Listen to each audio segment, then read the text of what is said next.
The podcast opens with Kamala Harris reflecting on her complicated relationship with President Joe Biden. Harris shares moments where she felt deeply disappointed and even angered by Biden, notably recounting an incident on the morning of her debate with Donald Trump. She describes how a call from Biden, ostensibly meant to encourage her, devolved into an unnecessary critique related to Pennsylvania voters. This interaction left her with the impression that Biden's motivations were largely self-centered, an insight she relates to broader observations about people in power often being driven by personal agendas rather than collective interests. Despite these tensions, Harris emphasizes that her relationship with Biden remains cordial, though undeniably complicated. They speak regularly, she recounts, including a recent birthday call.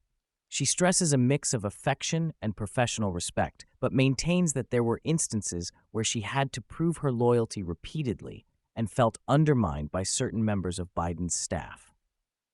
Harris points out that the dynamic within the administration's inner circles often involved attempts to diminish her visibility and achievements to prevent her from overshadowing the president, a zero-sum mindset she finds short-sighted given the stakes involved. Harris offers a vivid account of the lead-up to her 2020 presidential campaign and the intense preparations for her debate against Donald Trump.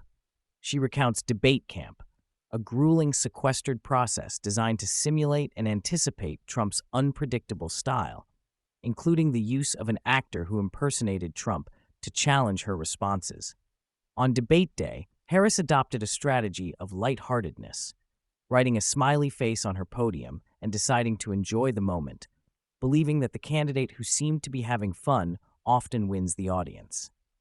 The interview also delves into the highly anticipated Biden-Trump debate that came earlier, which Harris characterizes as a car crash. Watching from afar, she sensed Biden was struggling and presumed he was reluctant to debate at all. Harris's analysis explores how Trump's mastery of theatrical distraction, emotional manipulation, and misdirection, like spreading inflammatory, absurd rumors during the debate, was designed to shift focus away from substantive policy discussions.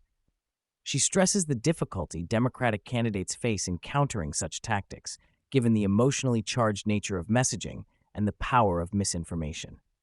Harris candidly reflects on becoming the 49th Vice President of the United States, a historically unique and complex role with immense responsibility. She explains how there is no true precedent for fully understanding the job until one holds it, describing the office as both a position of high honor and demanding pressure. She traces the evolution of the Vice Presidency from a largely ceremonial role to one with substantive duties, crediting former Vice President Walter Mondale and President Jimmy Carter for elevating its importance in the White House.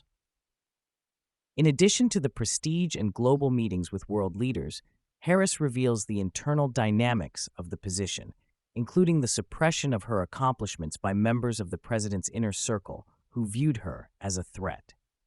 Despite the challenges, she stresses the necessity of constant loyalty demonstration and acknowledges how she was often left on the defensive to fend off unfair attacks, sometimes without sufficient support from the administration's resources.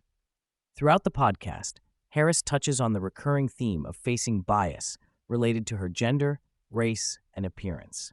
She recounts various moments in her career when she entered rooms and people assumed she was not the authority figure, but rather someone's assistant or subordinate. Rather than shrinking from these experiences, she found strength in remembering those who had believed in her and expected her to use her voice boldly. Harris shares that she walks into such rooms with her chin up, shoulders back, carrying the legacy of mentors, teachers, and family members who instilled a strong sense of dignity and determination in her.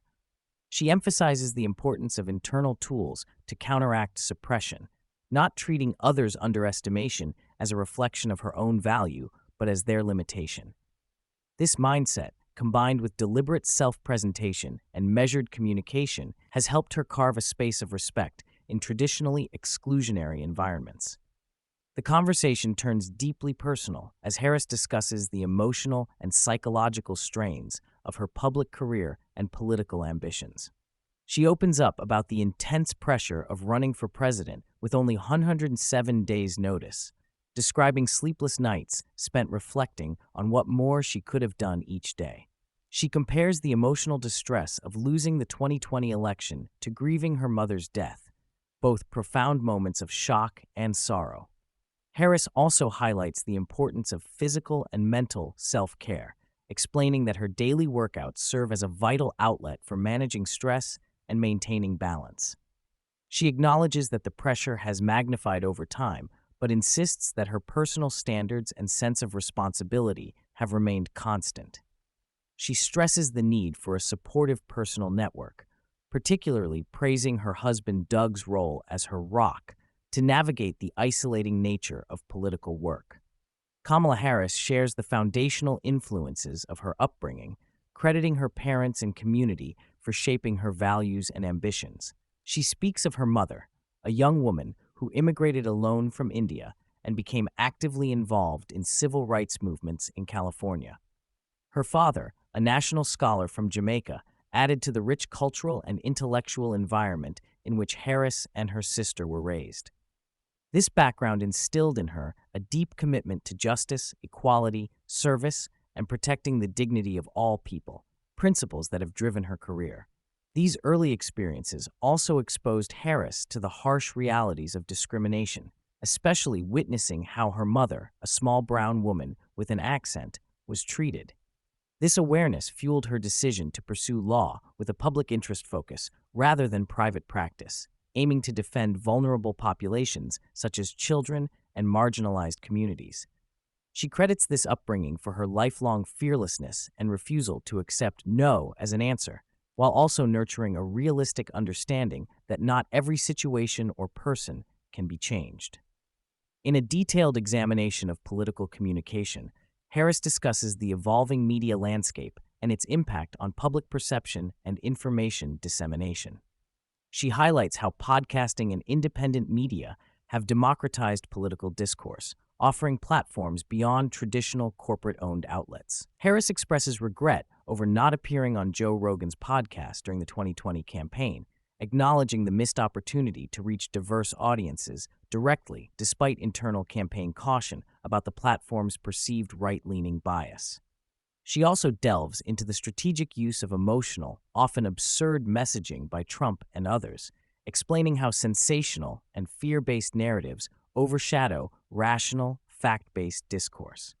Harris points out that the human brain prioritizes emotionally charged information, making it easier for misleading stories to gain traction, despite facts to the contrary.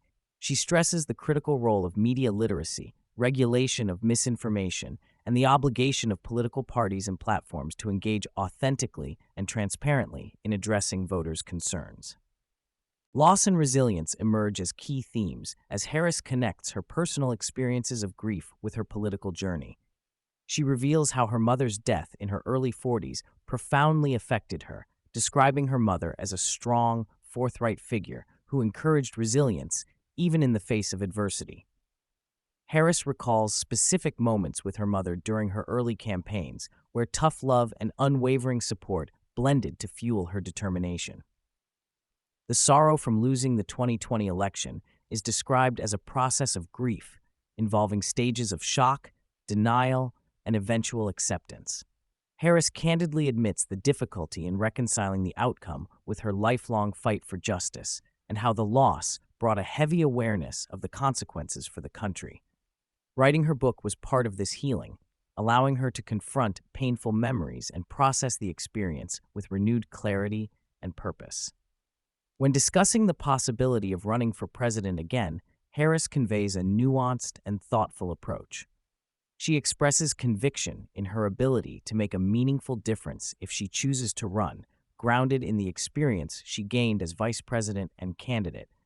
However, she also acknowledges the significant toll such a campaign takes on family and personal life, emphasizing that the decision must be motivated by a calling greater than personal ambition or ego. Harris admits that at present, she remains focused on other projects like her book tour and is not rushing to a decision.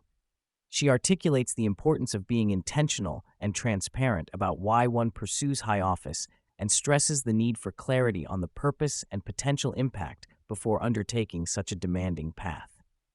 This careful balance between ambition and responsibility illustrates her growth from the fearless 24-year-old prosecutor to the more measured and realistic leader she is today. Throughout the conversation, Harris conveys a deep concern about the current state of America and the profound challenges facing the country.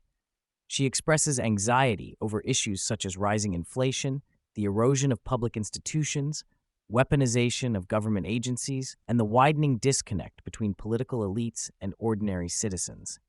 Harris discusses the devastating impact of policies that undermine vulnerable populations, including special needs children losing educational support and millions risking loss of health insurance.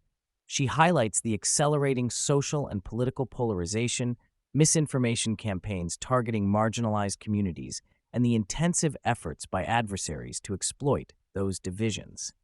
Harris warns that what is occurring is not simply about one political figure, but part of a decades-long agenda to dismantle democratic structures. She calls for bold leadership, renewed civic engagement, and greater inclusion of voices historically excluded from power.